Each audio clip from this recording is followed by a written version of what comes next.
a mysterious traveler. Another journey into the realm of the strange and terrifying. I hope you will enjoy the trip, that it will thrill you a little and chill you a little. So settle back, get a good grip on your nerves. Where are we going? You'll find out when we get there. I hope it's not making you nervous, being alone with me here in the dark. Darkness stirs strange terrors in some minds.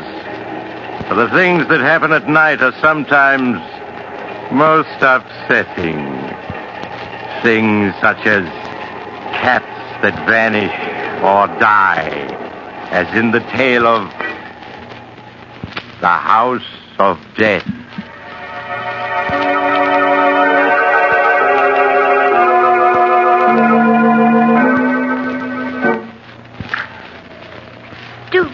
Living out in the country this way, Louise. We're so isolated from everyone. Yes, Martha. It was much nicer when we lived in our own house in the village. Well, even if Roger and Hester are our nephew and niece, we should never have let them persuade us to move out here with them.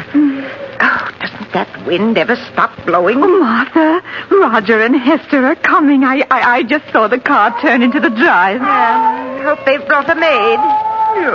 What's the matter with Toby and Queenie? Oh, mother's little darling's hungry. Even Toby and Queenie don't like living here. Yes, they do seem unhappy.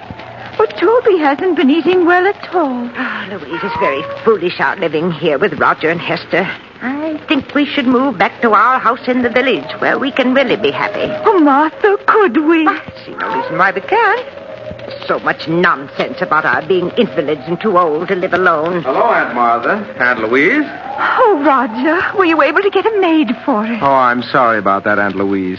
I tried, but it's just impossible to get a maid these days. Roger, you know we need someone to push Louise around in her wheelchair. It's too much for me. Well, I'm sure Hester will do anything you ask. How are you, Aunt Louise? Aunt Martha? I brought you some good hot tea and some biscuits. Thank you, dear. Roger, Louise and I have been talking things over. Now, it is very kind of Hester and you to invite us to live with you, but we were much happier living in the village and would like to go back to our house. What? But, Aunt Martha, it's much better for you here. Why, of course. You're homesick, that's all. Why, certainly, in time you'll come to love this place as we do. Now, we don't want to hear another word about your leaving us. We couldn't be happy thinking of the two of you living alone in that house in the village. Come along, Roger. Let them drink their tea. Yes, Hester. Well, see you both later. They're really so good to us, Martha. But I do wish they'd let us return to our own house. Those tea taste strange. You tried it yet, Louise? No. Well, yes, you're right. It does taste funny. Probably the water they use. Nothing out here seems as good as it was home. You better not drink any more of it. Oh, do you remember the little teas we used to give when we lived in the village? Mary Thompson came over every afternoon. It was so nice. There's no reason why we can't move back to our house and have those teas again. But you heard what Roger and Hester said. Our health isn't so good, and we need someone to look after us. Well, what of it? All that money Father left us, we can afford a dozen servants. Yes, Louise, I think we'd better plan to return home.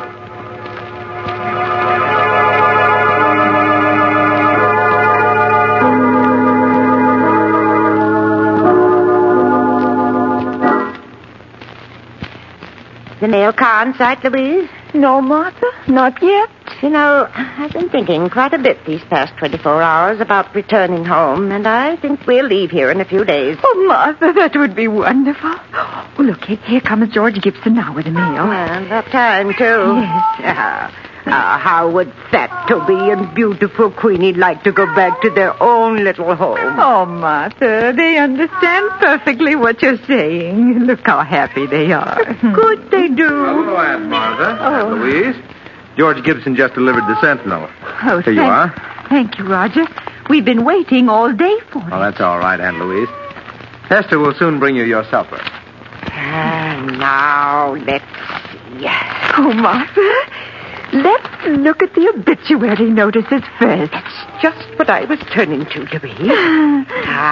Here we are. Did anybody we know die? Now, let me see. Oh, yes. You remember Amos Wilson, don't you? Yes. He died 2 days ago. Poor Amos. He was about your age, wasn't he, Martha? Certainly not. He was a good deal older. Martha, look at this. Why, it says that Mary Thompson is entering the home for the infirm. The poorhouse? Oh, no, it can't be. Oh, the dreadful place. I'd sooner be dead than in that home. Poor Mary. Oh, I shudder every time I think of that horrible place. The poorhouse. Martha, after we move back to the village, can't we have Mary come to live with us? Yes, of course. Going to the poorhouse would be the death of her. Oh. Huh? Louise, what are you staring at in this paper? No, it can't be. What can't be? Read what it says in the real estate column.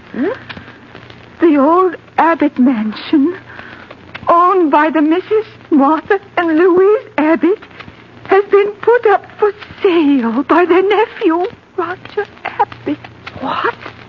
Why, must be a mistake. We never told Roger to sell our house. I wouldn't dream of it. Well, Martha, it's been in the family for almost a century. How could Roger do such a thing? I'll soon find out. Roger! Now, Martha, you mustn't get excited. But why should he want to sell our house? Are you calling me Aunt Martha? Yes, Roger. What's this in the Sentinel about our house being for sale?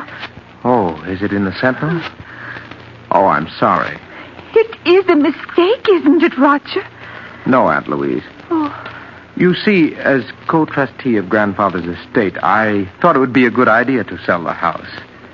Prices are high these days, and the house is rather old. But you had no right to put the house up for sale without telling me. I won't hear of the house being Now, sold. you mustn't get excited, Aunt Martha. If you don't want the house sold, I'll remove it from the market. Oh, please do. We couldn't live in the house if it was sold, could we, Louise? All right. I'll take care of everything. Everything's going to be all right now. I don't like it, Louise. I don't like it at all. Why did he try to sell it without telling us? It does seem strange. Louise, we must get in touch with Judge Smith. Yes. He's the administrator of Father's estate, and he'll take care of everything for us in the way we want it. It isn't that I don't trust Roger, but you must recall the scrapes he was in when he attended college. His conduct after that was...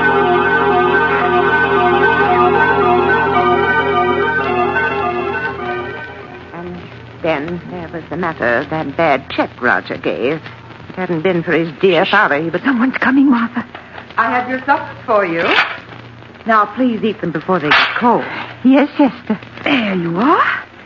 Just call me if there's anything else you want. Yes, does Mother's beautiful Queenie want something to eat? I don't see Toby any place around. Well, he's probably in the kitchen. Now, say pretty please, Queenie, and Mother give you this nice piece of meat. That's Mother's darling. Here you are. Oh, isn't she lovely, Louise? Oh, yes. Queenie has such wonderful manners. We'd better eat our soup before it gets cold, Martha. Yes, and as I was saying, Louise, I don't care for Roger's attitude at all. Ask me, he's been behaving very strangely. Yes, Martha. Martha. Martha, that piece of meat you gave Queenie doesn't seem to have agreed with her. She looks ill. Oh, yes, you're right. Oh, Queenie, what's the matter with Mother's little darling? Martha, she's in agony. Yes, what can we do? Roger, come quickly. Oh, poor Queenie. Roger. She's suffering so. Oh, Roger, do something. We must help poor Queenie. Oh, Roger, look. I'm afraid it's too late, Aunt Martha. She's dead. Dead? But she can't be. She was all right just a few minutes ago. Things like this will happen, Aunt Martha. She was old. She probably had cramps. Roger, you better take Queenie out of here. All right, dear. Poor Queenie. We've had her ever since she was a little kitten, 12 years now. There, Aunt Louise, you mustn't cry. You still have Toby. Now, why don't you eat your supper? You'll feel much better if you do. Esther, how can you speak of food at a time like this? With poor Queenie's body not even cold. I'm sorry, Aunt Martha. If you want me, just call. Oh, Martha, it won't be the same without Queenie. I simply can't understand it. 1 minute Queenie was perfectly well. Then after you gave her the meat, she became ill. Yes, she was perfectly well until she ate the meat. Louise, the meat, that's it. Don't understand, Martha. The meat, it was poisoned. Poisoned? Louise, that poisoned meat was meant for us. Martha, you don't mean that Roger and Hester... Oh, no. Yes, no. Louise, they're after our money. Oh, what are we going to do? We can't get at the phone. Got to get in touch with Judge Smith. Our lives depend upon it.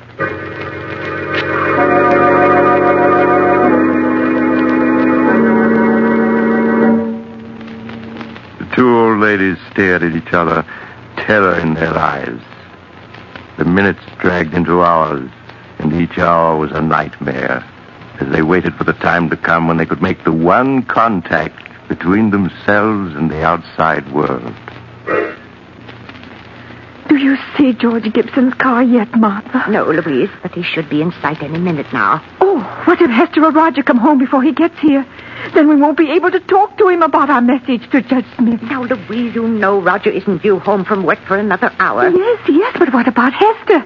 She's over at the miller's farm, and she's liable to return any minute. Louise, I see George Gibson's car. Oh. He's just turning into hurry, the drive. hurry, Martha, hurry. All right, hurry. I raised the window. Martha, call to him quick before he gets away. George Gibson. Hello? Who's calling? Look over this way, George. It's Martha Abbott. I want to see you. Oh, it's you, Martha. Well, howdy, I'm coming. He's coming, Louise. Do you hear? Now we'll be able to get in touch with Judge Smith.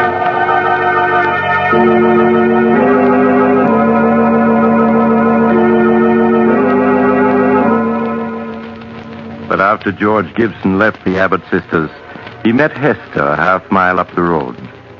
The two conversed for a minute. Then George Gibson continued on his way. Hester stared after him as he drove away, her face tense and white. Then, as if suddenly understanding the implication of his words, she turned and ran towards her home, her heart pounding with fear. Roger, I just met George Gibson, and he told me that when he delivered the mail here, Aunt Martha and Aunt Louise called him into the house. Call him into the house. Yes. They asked him to get Judge Smith for them at once. I told you it wasn't safe to leave them alone, even with the phone locked in our room. All our plans may have been for nothing. Oh, Roger, do you think they suspect? I don't know. I do know it was a mistake letting them talk to George Gibson. After all our careful work, we can't let everything be spoiled now.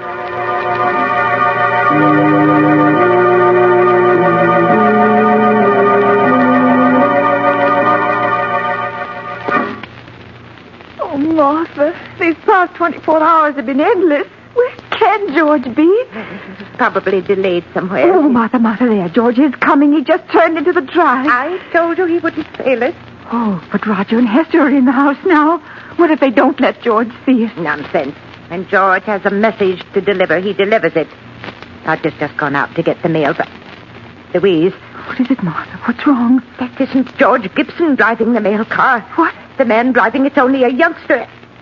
Now he's leaving. Martha, what does it mean? I don't know. I don't understand. Perhaps George is ill and he couldn't come today. Hello, I'm Martha, Louise. This magazine just came in the mail. Thought you might like to see it. Thank you, Roger. Why didn't George Gibson deliver the mail? Oh, so you noticed there was a new driver today. Yes. I'm sorry to tell you this, but poor George Gibson was killed last night. Killed? Oh, no. He had an accident as he was returning to the village. An accident? Yes. I don't want to speak any more about it. It'll just upset you. Hester will bring you your supper soon. Oh, poor George. That means Judge Smith never got our message. Oh, Martha. Louise, don't you see? It wasn't an accident. But Roger said it was. George was deliberately killed to keep him from going to Judge Smith. Martha, you don't mean that Roger and Yes, Hester... Louise. They won't stop at anything to get our money. Oh, Martha, I'm so frightened. Oh, we must have courage or we're lost. Oh, but if we can't get word to the outside and they're poisoning our food... Well, we haven't eaten a thing since poor Queenie died. We can't go on throwing food away or we'll starve. There's only one thing to do, Louise, if we're not to starve. Toby must sample our food before we eat it. You mean to see if it's poisoned. Yes. Oh, I know it's dreadful risking poor Toby's life like that, but it's the only thing to do. And meanwhile, we must get in touch with Judge Smith. We must.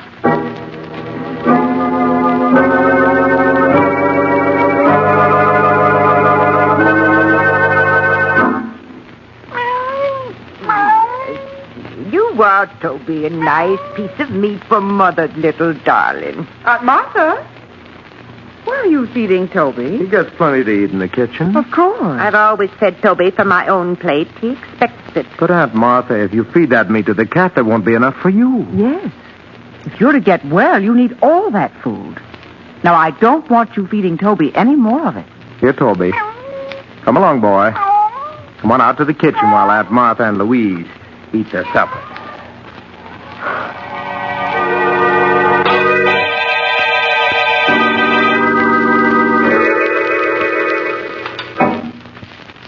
How are you, Aunt Martha? Louise? I brought you your lunch. Doesn't it look good? Yes, Hester, it's very nice. Lunch, eh? Here, Toby. Here, kitty. Hester, have you seen Toby? No, Aunt Martha, I haven't. Oh, but where could he be? Toby's always on time for meals. He's probably someplace around the house. Now, eat your lunch before it gets cold. Oh, Martha, where can he be? Toby will be along in a few minutes. We won't touch a bit of this food until he's tried it first. Oh, I do wish he were here. I'm so hungry. Louise, don't touch a thing on that tray. It isn't safe. Oh, here, Toby. Here, kitty. Here,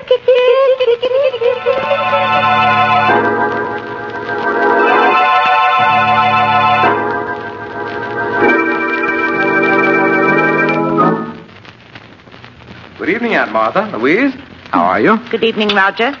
I have your supper here for you two.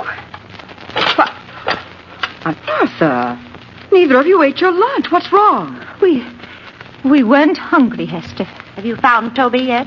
No. I've looked everywhere for him, but he seems to have disappeared. Oh, no. Now, you mustn't worry. I'm sure he'll turn up. Yes. Aunt Martha, you and Louise can't afford to miss meals in your state of health. Why, certainly not. Now, we want you to eat everything that Hester has brought you. Yes, you'll make us very unhappy if you don't. Now eat it while it's hot. Come along, Roger. I'll get you your supper. All right, dear. Did you hear what she said about Toby, Louise? Yes, he's vanished. Nonsense. They've killed him. You saw how angry they were last night when we fed Toby from our plates. They've killed him so he won't spoil their plans. Oh, Martha, what are we going to do? I'm so hungry.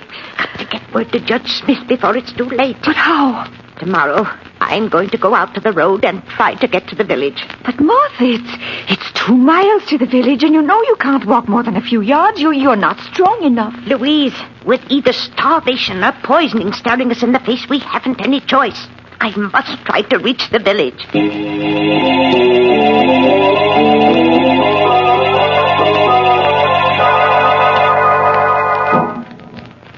The next morning, after Roger had left for the village and Hester had gone to the Miller farm, Martha dressed as quickly as her shaking hands would permit. Louise watched nervously as her sister quietly opened the door and started on her long, painful way to the village. Hello, Aunt Louise. Oh, Why, where's Aunt Martha? Aunt Martha, she's someplace around the house. But I've just been through the house. Why, her closet is open, and her hat and coat are missing. Aunt Louise, did Martha leave this house? Why, yes, she said she wanted to go for a walk. Go for a walk? At her age and in weather like this? Why, it'll be the death of her. Did she start out toward the village? Answer me. Yes, Hester. I'll phone Roger at his office. She must be stopped.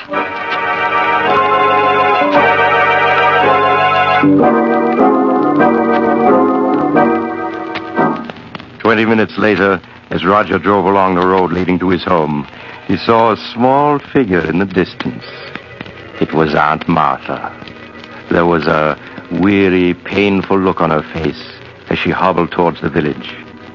In spite of her determined resistance, he put her in his car and drove rapidly on home. One thought was uppermost in his mind. He must make sure that this could never be repeated. Oh, Martha, I'm so hungry. Yes, Louise, I know. So am I. We've gone 3 days now without eating. We left them our money and our wills. Why must they kill us? They're nothing but common murderers. Oh, if there was only some way to get word to the village. Louise, I've got an idea. What is it, Martha? If we were to set fire to the house, they'd see it in the village. Yes. And then the fire company would come out. Then we'd be able to tell them we'd be saved. Oh, but Martha, Hester and Roger would put out the fire before it could get big enough. Louise, I know a way we can prevent them from putting out the fire. You do? Yes, and we can save ourselves, Louise. We can save ourselves.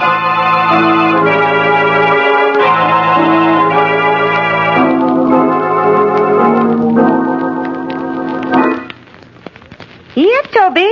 Here, kitty. Aunt Martha!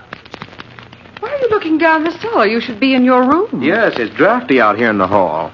Now, come on, close the cellar door and go back to your room. But I heard Toby crying. He's down in the cellar, and I won't go to my room until I get But him. Aunt Martha, Roger, just to put Aunt Martha's mind at ease, why don't you go down to the cellar and see if Toby is there? Oh, all right. If you ask me, it's just a waste of time. Oh, please help him look for Toby, Hester. You'll find him so much quicker if you both look for him. Oh, very well. But you go back to your room so you won't catch cold. Roger, do you see him? He doesn't seem to be any place here in the cellar. Now we'll see just how smart you are, trying to poison us. There, you won't stop us from escaping now. Oh, I must get Louise. Louise! Yes, Mom? Oh, Louise, it worked. Martha, you mean you were able to lock them in the cellar? Yes, and with the door locked, they can't get out. Oh. Aunt Martha, unlock this door. Let us go! Oh, they found out they're locked in. Don't you worry about it, Louise. I'll take care of everything.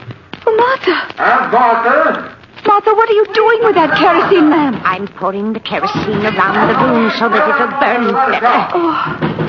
Are you ready to leave, Louise? Yes, Martha. Then I'll strike a match and start the fire. Please, Aunt Martha, please open the door! Oh, how quickly it's starting to spread. Yes, we better leave.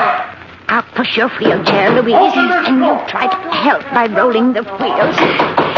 Yes, Louise. There. Yes, we're coming along nicely. Oh, Martha, I hate to do this. Louise, you mustn't waste any pity on them. Even if they are our niece and nephew, they're nothing but common murderers. Yes, I suppose you're right. Now I'll just open the front door and we'll be free. Now, roll the wheels a bit, Louise. Yes, I am. Just a few feet more and we'll be safe. There. We're far enough away from the house to be perfectly safe. Oh, my.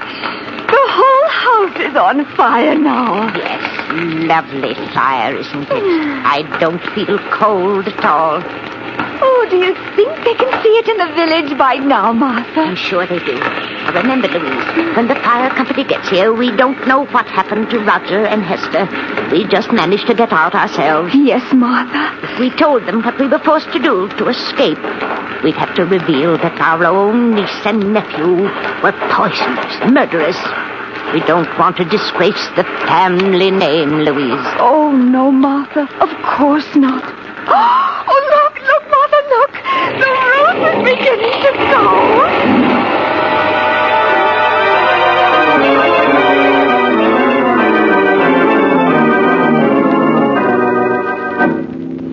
A few minutes later, the fire company arrived to find Martha and Louise in the garden, staring at the roaring fire which had been their home.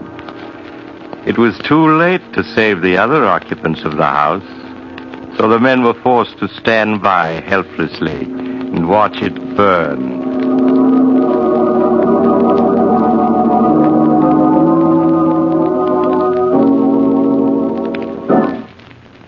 Good morning, Judge Smith.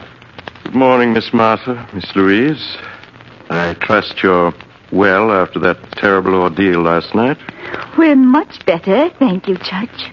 Well, now that your niece and nephew are gone, we must plan for your future. Oh, you don't have to bother, Judge. All we want to do is move back to our old house, hire a few servants, and live as we used to.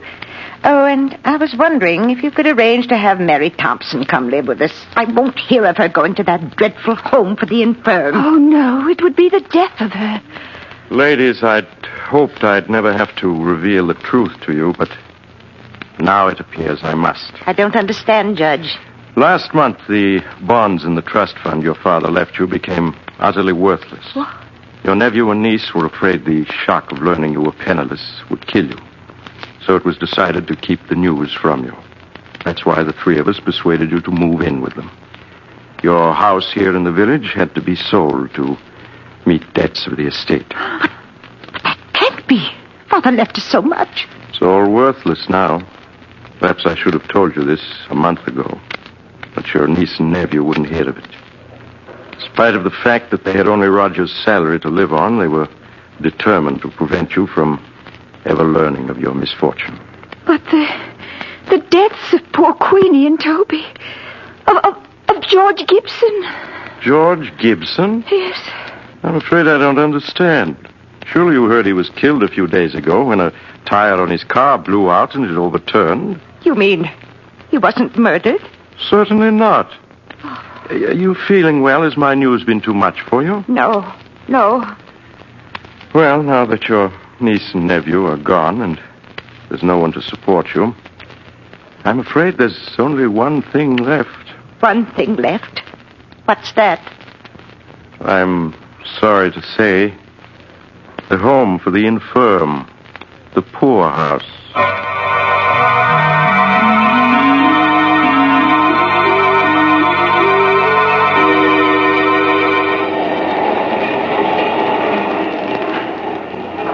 This is the mysterious traveler again.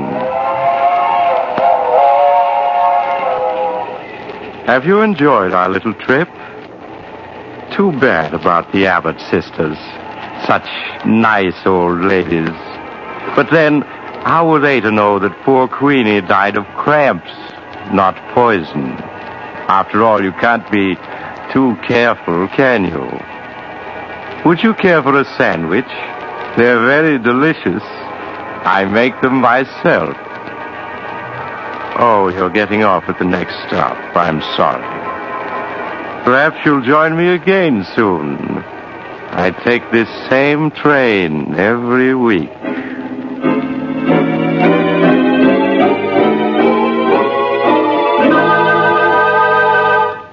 You've just heard Chapter 9 of The Mysterious Traveler, a series of dramas of the strange and unusual brought to you each week by station WOR. In tonight's program, The House of Death, Irene Hubbard played Martha Abbott and Elizabeth Morgan played Louise Abbott. The Mysterious Traveler, written by Robert Arthur and David Cogan, is directed by Jock McGregor. Original music was played by Doc Whipple.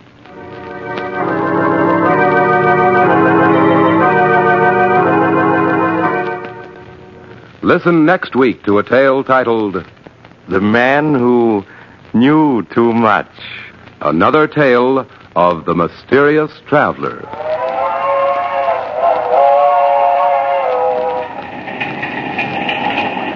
The Mysterious Traveler is presented by WOR Mutual every Sunday at 7 over most of these stations. This is Mutual. Would you like a shout out? Leave a comment in the section below. Tell me who you want to shout out to, who you want to shout out from, and we'll get it up here for you. Hey, we want to say thanks for tuning in. Please like and subscribe so you don't miss any. You got a lot more of these up there. Go check them out under the playlist. Leave us a comment. Tell us what you want to see, what you think, and we'll see you next time.